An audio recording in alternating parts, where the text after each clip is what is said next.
os debates devem ser fachadas, mas existem agora novos regulamentos que proíbem isso. Tem quiosques, estão a ver, tem muito tipo de pessoas, muitas diferentes gerações, turistas, locais, etc. E este tipo de sistemas ecológicos são sempre muito, muito importantes para o bom funcionamento das cidades. E se repararem, é este tipo de cidade, um bocado orgânico e histórico, que nós visitamos e fotografamos. Nós gostamos de ver este tipo de variedade. Mas acho que é a Margareta Yourcenar que diz que o homem mata aquilo que ama. E por causa dos bronzeadores e dos turistas, não é? É o que acontece nos sistemas que eu já mostrei. Mata completamente os sistemas. Isto é uma coisa que também tem acontecido nas últimas décadas. E para que isto não aconteça, não é? Eu não gosto muito de truques de PowerPoint, mas o que eu vou falar nesta apresentação é sobre a alteração de paradigma radical. Parece uma coisa que temos que, de facto, aprender a trabalhar. O que é que era habitual em termos de disciplinas? Eu sou engenheiro civil, os engenheiros civis trabalhavam nos carros e a mobilidade dos carros, os arquitetos aventuravam-se nos edifícios, não é? Não estudavam o espaço entre os edifícios, e depois os edifícios caíam como ovnis no meio da cidade, e depois o espaço, as pessoas e a vida eram um bocado. E isto, de facto, por isso é que se faz a mudança total de paradigma, é que se calhar temos que começar a pôr a vida em primeiro lugar, as pessoas, os espaços e os carros, que também são muito úteis, também têm que estar incluídos na mudança, e para isso é preciso interdisciplinaridade, participação pública, etc.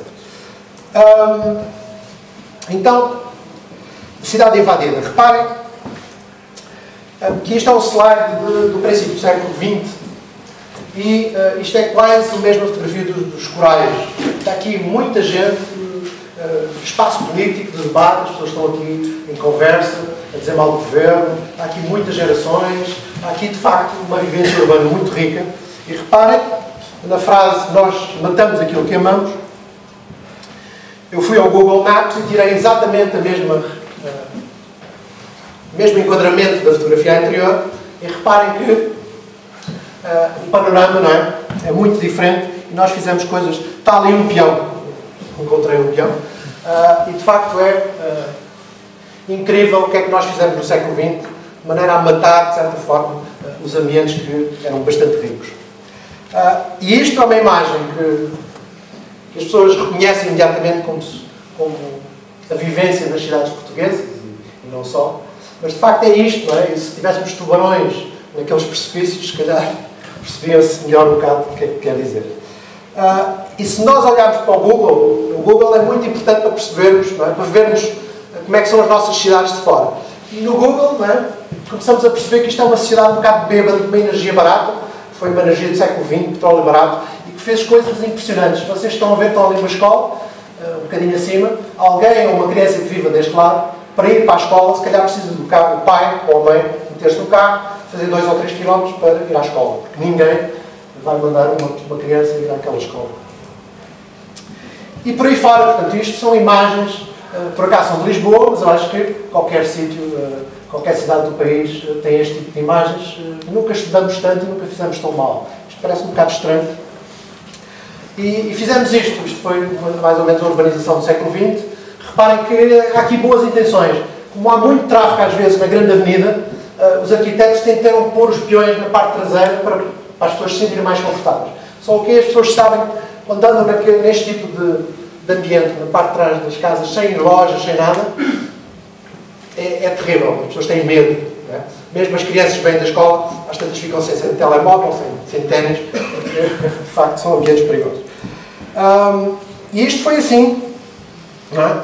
Reparem o que é que acontece. Portanto, quando deixas o espaço público um bocado descontrolado, é isto que acontece. Depois, este tipo de ruas acaba por ter até situações de grande perigo, bombeiros, etc.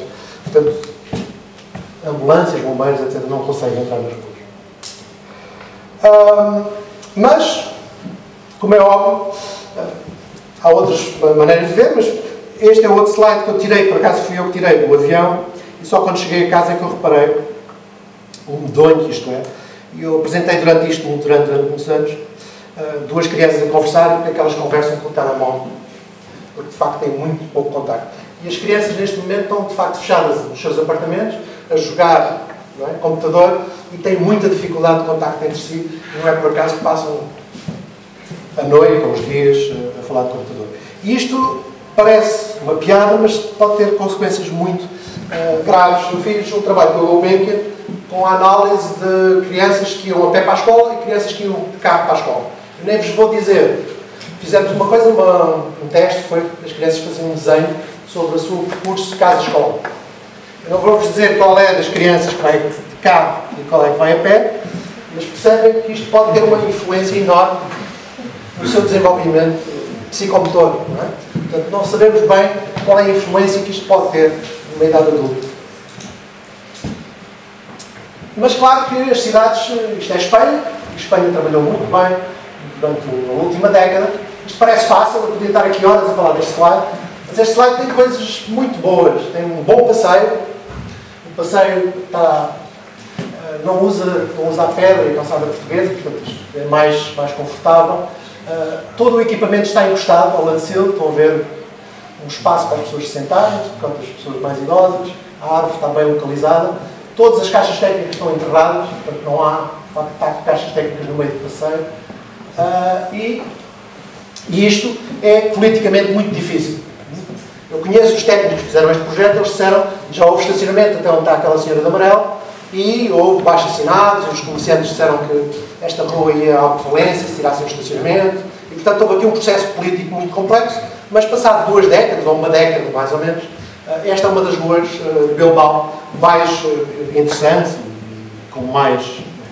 Isto nem sempre foi assim, portanto, isto é Lisboa, nem é há muito tempo. Tirei esta fotografia a seguir a fecharem o bairro com pilaretes hidráulicos, fechamos isto em Lisboa, mas isto de facto, estão a ver, esta fotografia é extraordinária, está ali uma pessoa a dizer cumprimentar em andamento, está ali uma senhora a vigiar os miúdos, e isto de facto acontece quando há carros, poucos carros e carros a pouca velocidade.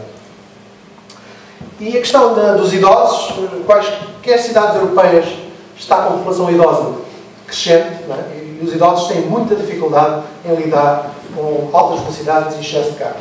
Isto é uma coisa que é um tópico cada vez mais importante, mas que algumas cidades estão a trabalhar nisto. Para terminar um bocadinho positivo, não é preciso ir muito longe, basta ir a Sevilha. Isto é uma imagem de Sevilha. Eu trabalhei em Almada e temos imagens semelhantes. E um dos truques, de facto, é reduzir o número de carros, reduzir as velocidades e depois reparem o que é que acontece quando se reduz as velocidades e o número de carros. É que pode haver aqui mistura de peões, bicicletas, elétrico, etc. Portanto, as pessoas podem conviver umas com as outras. A velocidade é muito importante porque tem um gráfico um bocado estranho. Isto é a probabilidade de morte, do peão ou do ciclista, e aqui é a velocidade de impacto. Reparem que a 30 km por hora quase ninguém morre. Podemos partir uma perna, um pouco mais, mas basta o carro ir a 50, já 70% das pessoas morrem. E as pessoas sabem isto. Mesmo que nunca tenham visto este gráfico, as pessoas sabem que este gráfico está lá, no nosso cérebro. E, portanto, quando um pai está com uma criança no passeio, etc., e um carro passa a alta velocidade, imediatamente puxa a criança para longe do Lancil. Porque este gráfico está muito presente nas pessoas. E, portanto, o que o desenho urbano europeu tem estado a fazer nos últimos anos é a pacificar e a reduzir velocidades. Inclusive há cidades 30. Há uma cidade aqui, cerca de uma hora, Pontevedra, espanhola, que é toda a 30 km por hora. Isto parece um bocado absurdo, é difícil de acreditar, mas é facto que eles têm este limite de velocidade. E isto depois começa a acontecer, e isto até é muito interessante do ponto de vista comercial. Não é? Isto vende bem, as pessoas, os comerciantes acabam por vender muito mais, porque, não é? E se às vezes isto também é uma receita arquitetónica que não funciona, que é levantar os passeios e os carros estavam lá em baixo, um andar de baixo, portanto está ao nível do primeiro andar, isto também não funciona, ok? Portanto também não vale a pena estar a fazer isto. Também para não pensarem que a receita é um bocado de bota de elástico, o passado é que é bom, e as cidades históricas é que é bom. Não, podemos fazer, então aqui, uma experiência, desde que seja compacta, desde que seja diversificada, podemos ter aqui uma intervenção moderna numa cidade histórica, não é? E que funciona bem. Bom, para tudo isto, é preciso uma liderança política muito forte, porque é preciso ter uma narrativa muito forte do que é que queremos para a nossa cidade.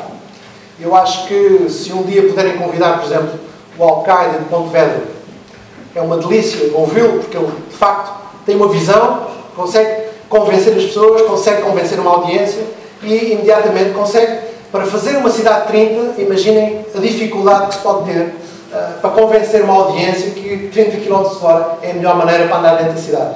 E ele conseguiu, em 10 anos, convencer a população de Torres Vedras. Isso é muito importante. Para depois, não é? Depois desta liderança política, ter umas visões partilhadas. As visões partilhadas são muito importantes, porque senão, politicamente, estamos a avançar com uma bandeira, depois olhamos para trás com os bonecos animados e estamos sozinhos, não é? E ninguém nos acompanha. Portanto, é importante ter isto. Isto também é Espanha, Mérida. Eu fui lá uma vez, há muitos anos, e estava cheio de carros, esta praça, e agora está cheio de pessoas. E vou-vos passar imagens muito rápidas. Isto, abstenham-se um bocado da arquitetura. Isto é na Alemanha, mas estão a ver. Isto é politicamente muito complexo. E é essencialmente um problema político e não técnico. Portanto, tecnicamente conseguimos fazer, não é? Mas se não houver conversas como esta, se não houver políticos com a força de contar e ter uma narrativa coerente, isto é muito difícil de acontecer. Isto é uma zona que era ao pé de um centro comercial. Há muitos centros comerciais em Portugal que é quase impossível ir a pé, se começarem a reparar, não é? Vão a ver? Portanto, tecnicamente isto não é nada do outro mundo. É preciso é que se comece. Às vezes as pessoas perguntam assim, mas como é que podemos dar prioridade aos peões? É muito simples, estão a ver, estão ali uma rua e houve alguém que decidiu dar prioridade aos peões. Não é? E tecnicamente não é difícil dar prioridade aos peões. Como há aqui ciclistas na sala, aqui pedido especial, por vezes há um bocadinho uma ideia de que o que os ciclistas querem é ter um espaço próprio. E há aqui um cartoon de 1934, em que os ciclistas ingleses, porque havia uma influência muito do Estado Nacional Socialista de fazer ciclovias, etc. E os ciclistas ingleses estavam um bocadinho nervosos com essa ideia.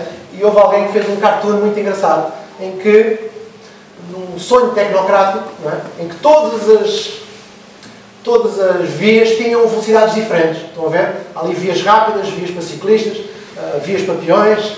E depois, para atravessar, acontece como em algumas avenidas aqui em Braga, não é? Em que depois tem que se atravessar por cima.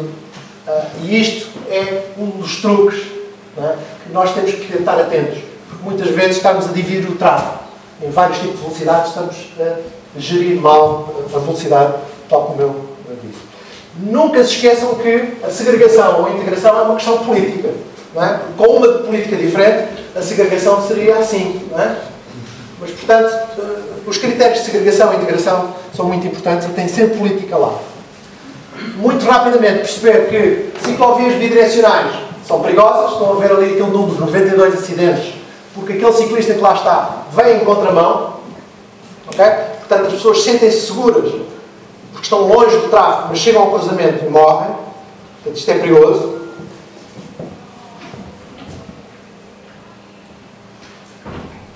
E isto é conhecido em termos... A literatura conhece estes problemas. Portanto, segregar com ciclistas sem acalmar o tráfego pode ser a pior emenda do soneto.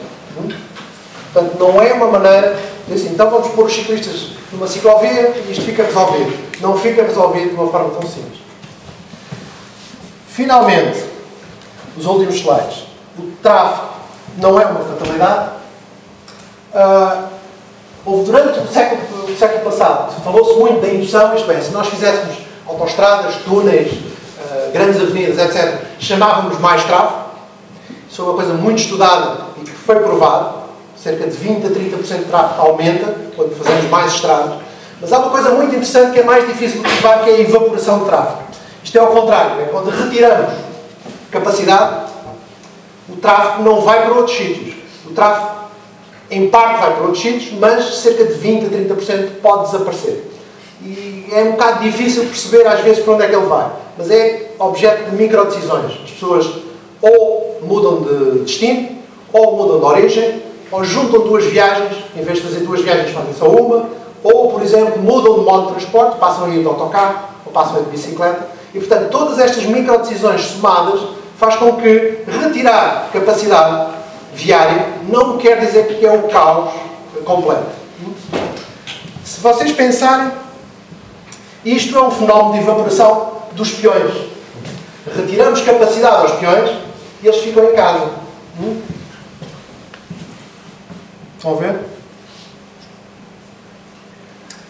E isto é um fenómeno de indução de peões. Criamos avenidas para os peões e os peões saem de casa. Portanto, o fenómeno de evaporação e de indução acontece para os peões e acontece também para os carros. Garanto-vos isso, porque eu já tive em muitos projetos que observei isso acontecer. Por exemplo, eu aqui, neste projeto, criou-se este passeio, fui lá passado 2 semanas, eu não paguei a estas pessoas para lá estarem. Elas vieram de algum lado, vieram de casa, não é? E começaram a usar este passeio.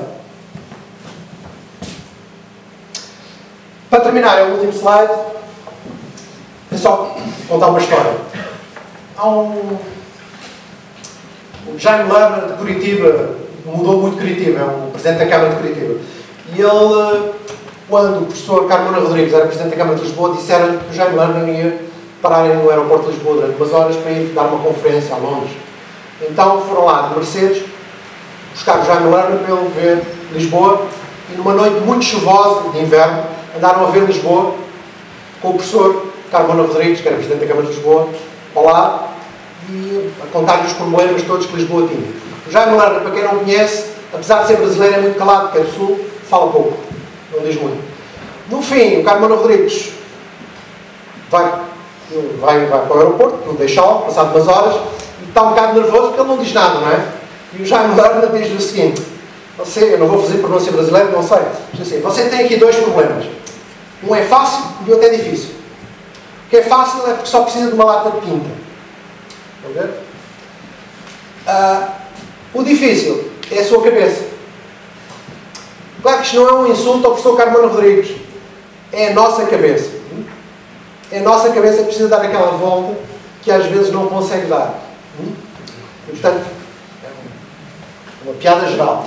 Isto é um engenheiro espanhol, eu como engenheiro de tráfego, passo às vezes horas a discutir com outros engenheiros de tráfego se a passadeira deve estar antes ou depois da curva. Se é mais seguro ficar antes, passa-se horas a discutir isto. Um engenheiro espanhol resolveu o problema com uma lata de tinta e fez antes, depois e durante a curva. Não é? E resolveu o problema. E eu acho que é isto que é importante fazer. Obrigado.